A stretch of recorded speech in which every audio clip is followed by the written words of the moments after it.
విచారించిన తర్వాత ఎట్టకేలకు ఒక నివేదిక ఇచ్చింది. ఆ నివేదిక ఆధారంగానే ఇందాక నేను చెప్పినట్టు దీని అంతటికీ కారణము కేసీఆర్ గారే. ఆయన ఎలా చెప్తే అలానే కట్టాము అని ఎక్కువ మంది అధికారులు అదే సమాధానం చెప్పారు. కాబట్టి ఇవాళ జరుగుతున్న ఈ పరిణామాలకి ఈ తెలంగాణ రాష్ట్రం ఇంత అప్పుల్లో కూరుకుపోవడానికి ప్రధాన కారణమైన కాళేశ్వరానికి కారకులు కేసీఆర్ గారు అనేది జరుగుతుంది. కాబట్టి సరే దీని మీద ఎట్లాంటి యాక్షన్ తీసుకుంటారు, ఏం చేస్తారు అనేది నరసింహనాయుడు గారు అన్నట్టు రేవంత్ రెడ్డి గారి ప్రెస్ మీట్ జరుగుతుంది. కాబట్టి సరే ఎలాంటి చర్యలు తీసుకుంటారు ఏంటి అనేది ముందు తెలుసు.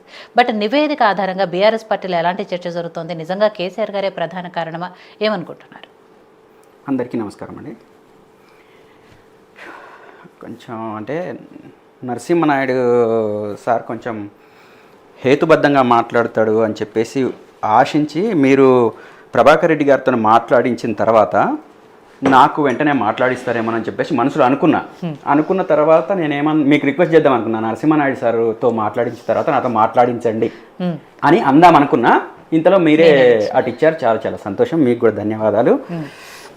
నరసింహనాయుడు సారు ఎందుకంటే నేను ఎందుకు తనతోని ముందు మాట్లాడిస్తే బాగుంటుందని చెప్పేసి అంటున్నానంటే, పార్టీ మారిన తర్వాత విలువలు మనలాంటి వాళ్ళకు మారకూడదు. సమాజానికి మంచి చెయ్యాలి అనుకునే తాపత్రయం ఉన్న వాళ్ళము, సమాజానికి ఉపయోగపడాలి అని చెప్పేసి తపన ఉన్న వాళ్ళము, పార్టీలు మారిన తర్వాత మన అభిప్రాయాలు మారితే అది మన వ్యక్తిగతంగా మనకు నష్టం కాదు, అది ప్రజలకు నష్టం.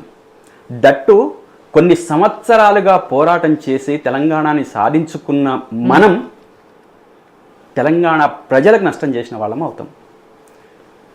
తుమ్మిడిహట్టి దగ్గర ఎందుకు కట్టలేకపోయాము, ప్రాజెక్టు ఎందుకు అటు మారింది,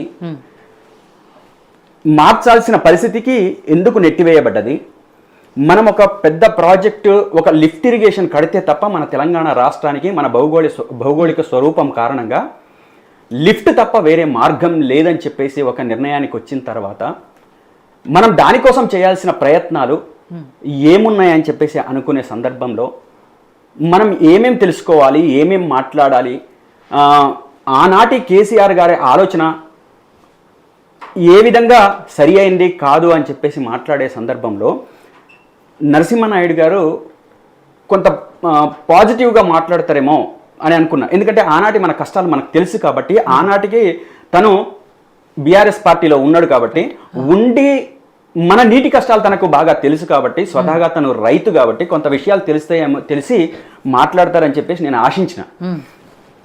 కానీ దురదృష్టవశాత్తు సరే సారు మరి అట్లా మాట్లాడలేరు. అంటే నాకు అనుకూలంగా మాట్లాడమని కాదు, ప్రజలకు అనుకూలంగా మాట్లాడమని, అది నా ఉద్దేశం. నా పార్టీకో లేకపోతే నాకో అనుకూలంగా మాట్లాడమని కాదు, అది ప్రజలకు అనుకూలంగా మాట్లాడాల్సిన అవసరం ఉందనేది నా ఉద్దేశం. అయితే తుమ్మిడిహట్టి దగ్గర మనం ప్రాజెక్టు కట్టడానికి ముందు అసలు దాని చరిత్ర ఏంది, మనము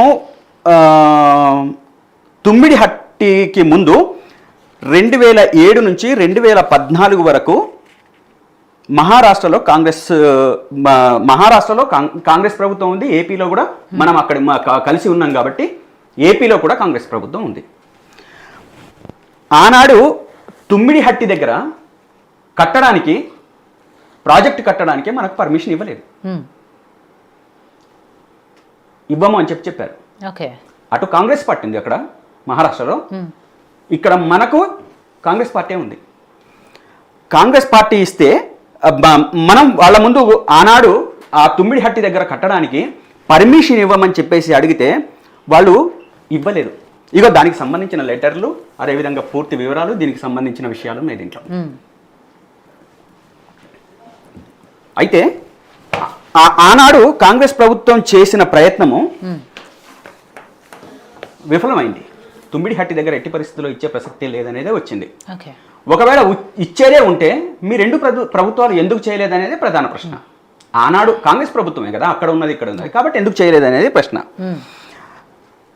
కాబట్టి ఈ దానికోసం మనం తెలంగాణ సాధించుకున్న తర్వాత ఇదే తుమ్మిడిహట్టి దగ్గర మనం మళ్ళీ ప్లాన్ చేసుకొని అక్కడ ప్రాజెక్ట్ కట్టాలని చెప్పేసి ప్రాక్టీస్లో మాట్లాడుకున్న తర్వాత ఈ దాని దగ్గరికి వెళ్ళి మహారాష్ట్ర, ఆ తర్వాత గవర్నమెంట్స్ మారిన తర్వాత మొట్టమొదటిసారిగా కేసీఆర్ గారు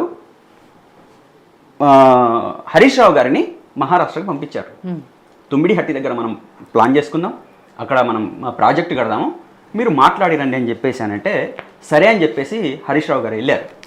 వెళ్ళిన తర్వాత అక్కడ ఆనాడు సాగునీటి మంత్రిగా ఉన్న గిరీష్ మహాజన్ గారు వాళ్ళు మీట్ అయ్యారు. ఈ మీట్ అయింది కూడా 23/12/2014 ఆ డేట్ నాడు మీట్ అయ్యారు. మీట్ అయిన తర్వాత వాళ్ళ ప్రభుత్వం ఏం చెప్పింది, మేము అక్కడ కట్టడానికి పర్మిషన్ ఇవ్వట్లేదు. ఆనాటికే వాళ్ళు బీజేపీ గవర్నమెంట్ అనేక ఉద్యమాలు చేసింది, అక్కడ ప్రాజెక్టు కడితే మేము ఊరుకోమని చెప్పేసి. కాబట్టి మేము ఇవ్వము అని చెప్పేసి మాట్లాడిన సందర్భము. ఆ తర్వాత మళ్ళీ ఇతను గిరీష్ గారు ఏమన్నారంటే హరీష్ గారితోని, ఇది మన స్థాయిలో మాట్లాడుకోవాల్సిన వ్యవహారం కాదు, మీరు ముఖ్యమంత్రి నుంచి ముఖ్యమంత్రి, మీ ముఖ్యమంత్రి గారిని అదేవిధంగా మా ముఖ్యమంత్రి గారిని కలిసి కూర్చొని మాట్లాడుకుంటే దానివల్ల నా ఉపయోగం ఉంటుందని చెప్పేసి తను చెప్పడంతో దానికోసం అంతకుముందు ప్రయత్నాలు చేశారు. ఆ తర్వాత ఇది వచ్చిన తర్వాత క్లారిటీ వచ్చిన తర్వాత కూడా కేసీఆర్ గారు స్వయంగా 17/2/2015 నాడు ఆనాటి బీజేపీ పార్టీకి చెందిన ముఖ్యమంత్రి మన ఫడ్నవీస్ గారు ఉన్నారు. ఫడ్నవీస్ గారితో కలిసి కూర్చొని మాట్లాడారు. మాట్లాడిన తర్వాత ఆనాడు నాకు తెలిసి మన ఎవరు రాజేశ్వరరావు గారు కూడా మన విద్యాసాగర్ రావు గారు అక్కడ గవర్నర్గా ఉన్నారు. తనని కలిశారు, అదేవిధంగా విద్యాసాగర్ రావుని కలిశారు. కలిసిన తర్వాత మాట్లాడే సందర్భంలో క్లియర్ కట్గా ఫడ్నవీస్ గారు చెప్పింది ఏంటంటే, మేము ఈ ప్రాజెక్టుకు వ్యతిరేకంగా ఉన్నాం, మేము పాలసీ పరంగానే, మేము నిన్నటిదాకా కాంగ్రెస్ మీద పోరాటం చేసింది కూడా ఇది ఇవ్వడానికి వీలు లేదని. అంటే మీకు ఏ విధంగా ఉపయోగం అవుతుందో మాకు తెలియదు, కానీ మేము నిన్నటిదాకా పోరాటం చేసిన తర్వాత ఈరోజు మేము దానికి వ్యతిరేకంగా మళ్ళీ మీకు అక్కడ పర్మిషన్ ఇస్తే రాజకీయంగా మేము సమాధి కట్టుకున్నట్టే కదా. కాబట్టి మేము రాజకీయంగా సమాధి ఎట్లా కట్టుకుంటాం, కాబట్టి మేము కట్టడానికి వీల్లేదు, మేము పర్మిషన్ ఇవ్వడానికి వీల్లేదు అని చెప్పేసి వాళ్ళు చెప్పారు. చెప్పిన తర్వాత మళ్ళీ ఇది సమస్య మొదటికి వచ్చిన తర్వాత మనం ప్రాజెక్ట్ కట్టాలి అని చెప్పేసి అనుకున్నప్పుడు మళ్ళీ సెంట్రల్ వాటర్ కమిషన్ దగ్గరికి మా పరిస్థితి ఇది, మేము కట్టుకోవాలి అని చెప్పేసి అన్నప్పుడు సెంట్రల్ వాటర్ కమిషన్కు మనం విన్నవించిన తర్వాత వాళ్ళు ఏం చెప్పారు, అయ్యా మీకు అసలు తుమ్మిడిహట్టి దగ్గర వాటర్ లేవు, నికర జలాలు లేవు, కాబట్టి మీరు ప్రాజెక్ట్ మీద మళ్ళీ ఆలోచించండి అని చెప్పేసి చెప్పారు. చెబుతూ 8/2/2015 నాడు సెంట్రల్ వాటర్ కమిషన్ నుంచి ఒక లెటర్ పంపించారు. ఇక్కడ ఉంది 8/2/2015 15 నాడు ఒక లెటర్ పంపించారు.